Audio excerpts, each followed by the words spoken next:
Welcome to neon dynamics. இன்றைக்கி நம்ம சேனலில் என்ன பார்க்க போகிறோன்னா லோகோ டிசைனிங், அதாவது ஒரு லோகோ எப்படி கிரெட் மெத்தடை யூஸ் பண்ணி டிசைன் பண்ணுறதுன்னு. ஸ்க்ரீனில் தெரிகிற இந்த லோகோ தான் நான் இன்றைக்கி உங்களுக்கு டிசைன் பண்ணி காட்ட போகிறேன். இதை சாதாரண Adobe Illustrator யூஸ் பண்ணி பண்ணேன். இந்த வீடியோ முழுசாக பாருங்கள்.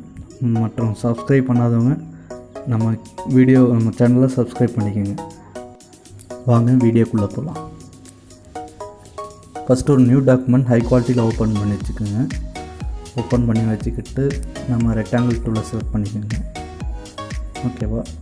ஹை குவாலிட்டியை ஓப்பன் பண்ணிக்கிட்டால் உங்களுக்கு பெஸ்ட் ரிசல்ட் வரும். அதனால் ஹை குவாலிட்டியில் ஓப்பன் பண்ணிங்க. ரெக்டாங்கிள் செலக்ட் பண்ணிட்டு நோ ஃபில் கொடுத்துட்டு ஸ்ட்ரோக் ஒரு பிக்சல் கொடுத்துட்டு 1 or 2 பிக்சல் கொடுக்கலாம்.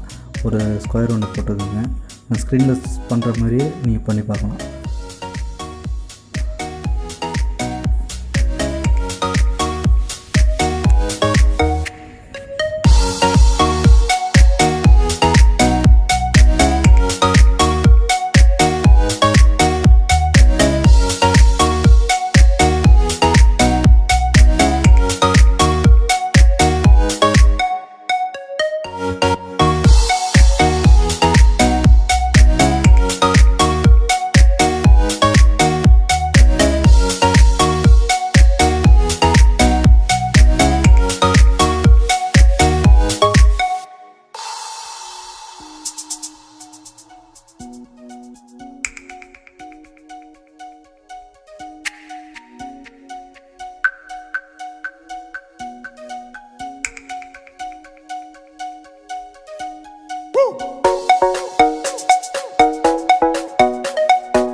ஒரு வழியாக கிரிட்டை முடித்தாச்சு.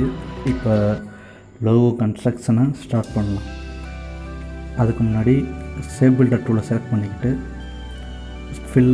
ஒரு பிளாக் கலர் உங்களுக்கு பிடிச்ச கலருக்கு கொடுத்துட்டு நீங்கள் அதுக்கப்புறம் கன்ஸ்ட்ரக்ட் பண்ண ஸ்டார்ட் பண்ணலாம். நான் வீடியோவில் பண்ணுற மாதிரியே நீங்கள் பண்ணுங்கள். அந்த கிரிட்ஸுக்கு நடுவில் அந்த கோடுக்கு நடுவில் கேப் இருக்கக்கூடாது. கேப் இருந்தால் அந்த வெளில போயிடும், அந்த கலர் வெளில போயிடும். அதனால் பார்த்து கிரிட்டு கொடுக்கும் போதே பார்த்து பொறுமையாக அழகாக கொடுக்கணும்.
ஓகே, நம்ம லோகோ பண்ணி முடித்தாச்சு.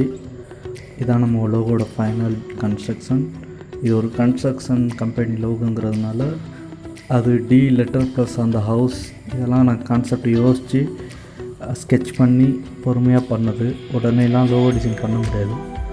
நீங்கள் இந்த டுட்டோரியலை பார்த்து கற்றுக்குங்க. வேறு எதாவது டவுட்டு, கிராஃபிக் டிசைனிங் பற்றி டவுட் இருந்தால் கீழே கமெண்ட் பண்ணுங்கள். அது மட்டும் இல்லாமல் நம்ம சேனலை சப்ஸ்கிரைப் பண்ணுங்கள். தேங்க்ஸ் ஃபார் வாட்சிங்.